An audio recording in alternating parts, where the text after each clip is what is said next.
इस कहानी में दो कड़क लड़कियां इन दरिंदों की ऐसी वाट लगाती हैं कि देख के मजा आ जाता है। फिल्म की शुरुआत होती है दो बेस्ट फ्रेंड्स से, एक अपनी खामोशी और सीधी सादी केटी और दूसरी फुल बिफरी हुई हवा जैसी सलून। दोनों का सीन ये था कि एक महीने के लिए इको फील्ड ऑर्गेनिक फार्म पर काम करके कुछ रुपया पैसा कमाना था ताकि न्यूयॉर्क जाके फुल शॉपिंग पेल सके। अगली सुबह केटी का मामू जैसन जो पुलिस में था उन दोनों को पिक करने आता है। वो बोलता है आज रात मेरे घर पे रुको, कल फॉर्म के लिए निकलना। दोनों वहाँ सेट हो जाती हैं। रात को सलून के दिमाग में कीड़ा काटता है। वो केटी से बोलती है सुन, इस छोटे से शहर में अपनी असली आईडी छुपाते हैं, जेली नाम रखेंगे। सलून अपना नाम हेप्थर और केटी अपना नाम रैपली रख लेती है। अगले दिन जैसन दोनों को बस स्टैंड पर ड्रॉप करने जाता है। अब मामू पुलिस वाला था तो उसे थोड़ा शक और टेंशन भी थी। वो केटी को एक सेफ्टी कोड का पता बताता है, देख अगर कोई भी रफड़ा हो तो मुझे रोज एक अलग कोड वर्ड टेक्स्ट करना,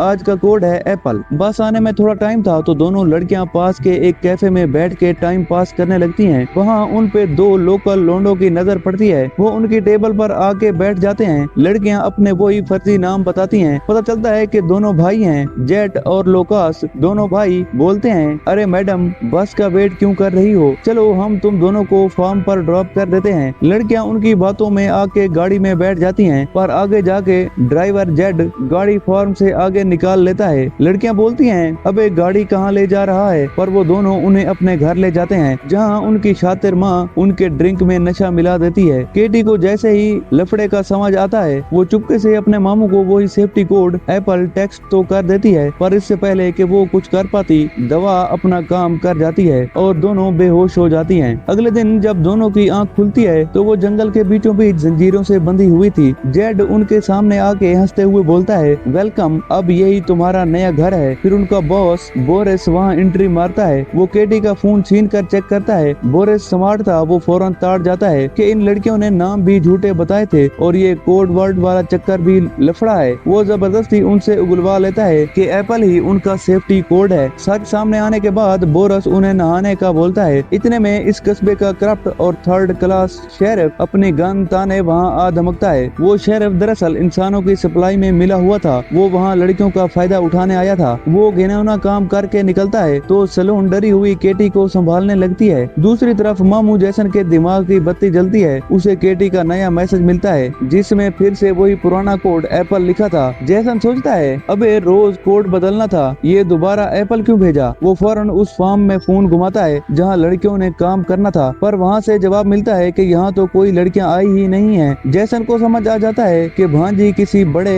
पंगे में फंस चुकी है और वो फुल एक्शन मूड में उन्हें ढूंढने निकल पड़ता है। इधर जंगल में हालात बद से बदतर हो रहे होते हैं। जेड और लुकास एक नए ग्राहक को लाते हैं जो फुल साइको किस्म का बंदा था। वो सैलून को पसंद करता है और उसे ट्रायलर के अंदर ले जाता है। कुछ देर बाद एक और भी ज्यादा खतरनाक और संकी ग्राहक आता है जो अपने मुंह पर पिग का मास्क पहने हुए था। वो दोनों लड़कियों के मुंह पर कपड़ा डाल देते हैं। वो मास्क वाला बंदा सैलून को नोचता है और अंदर ले जाता है। जब वो अपना काम निपटा कर निकलता है तो केटी अंदर जाके बुरी तरह टूट चुकी सैलून को गले लगाती है और संभालती है। अगले सीन में मामू जैसन सीधा उस करप्ट शेरिफ के ऑफिस में धावा बोलता है और उसका गिरेबान पकड़ लेता है। अब यहाँ बड़ा ट्विस्ट सामने आता है। जैसन कोई आम पुलिस वाला नहीं बल्कि FBI का स्पेशल एजेंट था। वो शेरिफ की आंखों में आंखें डालकर बोलता है मुझे पता है मेरी भांजी और उसकी फ्रेंड को किडनैप किया गया है और अगर उन्हें कुछ हुआ तो तेरा जो हशर करूंगा वो तू सोच भी नहीं सकता। यहाँ आके कहानी फुल गर्म हो जाती है और सस्पेंस अपने पीक पर पहुंच जाता है। मामू जैसन उस करप्ट शेरिफ के सामने पूरा पता खोल देता है कि उसे कैसे मालूम हुआ कि लड़कियां मुसीबत में हैं, क्योंकि केटी ने अपने आखिरी मैसेज में नया कोड वर्ड भेजा ही नहीं था। शेरिफ वहां से सीधा उन अगवाकारों को फोन घुमाकर अलर्ट कर देता है कि अबे लफड़ा हो गया है। लड़की का मामू आम पुलिस वाला नहीं बल्कि FBI एजेंट है। ह्यूमन ट्रैफिकिंग के धंधे में FBI का नाम सुनते ही गैंग के सेठ बोरस के हाथ पांव फूल जाते हैं। वो जेड को ऑर्डर देता है दोनों लड़कियों को ठोक दो और उनकी बॉडी गायब कर दो, पर उन सालों को ये नहीं मालूम था कि केटी चुपके से उनकी पूरी बात सुन चुकी थी। उधर मामू जैसन अपनी छानबीन जारी रखता है। वो उस कैफे पहुंचता है जहां लड़कियां आखिरी बार देखी गई थी। वहां का बैरिस्टा बताता है कि उसने लड़कियों को एक नीले रंग के ट्रक वाले लोंडों के साथ जाते देखा था। अगले दिन केटी सलून को बताती है बहन ये लोग हमें मारने का प्लान बना रहे हैं, कुछ करना पड़ेगा। इतने में वो मैला कुचैला साइको ग्राहक उन पर पहरा देने आता है। केटी को सही मौका मिल जाता है। वो उसे अपनी अदाओं से बातों में उलझाती है और जैसे ही वो पास आता है केटी अपने दांतों से उसकी गर्दन की नाली ऐसी काटती है कि बंदा वहीं ढेर। दोनों लड़कियां अपनी जंजीरें खोल के आजाद हो जाती हैं। इतने में वो करप्ट शेरिफ उनका काम तमाम करने पहुंचता है, पर मैडम लोग उससे भी 2 कदम आगे निकलती हैं। वो उसी की कार चोरी करके वहां से 9-2-11 हो जाती हैं। शहर पहुंच के वो सीधा एक हार्डवेयर की दुकान पर जाती हैं और बदला लेने के लिए फुल हथियार खरीदती हैं। वो दुकानदार से बोरस के एड्रेस का पता निकालती हैं। दूसरी तरफ मामू जैसन कार इंश्योरेंस के दफ्तर पहुंच के झूठी कहानी घड़ता है कि एक नीले ट्रक ने मेरी गाड़ी को ठोक दिया है, मालिक का पता दो, और बोरस का पता निकाल लेता है। उधर बोरस के घर पे केटी और सलून की एंट्री होती है। वो कीलों से भरे हुए टेनिस बॉल से बोरस पर ऐसा अटैक करती हैं कि वो बुरी तरह जख्मी हो जाता है। अब बाजी लोग का राज था। अब यहाँ पर बोरस जान की भीख मांगता है और बहुत सारे पैसे ऑफर करता है, पर लड़कियां पूछती हैं बोल वो पिग मास्क वाला बंदा कौन था। बोरस यहाँ पर मुंह नहीं खोलता तो वो एक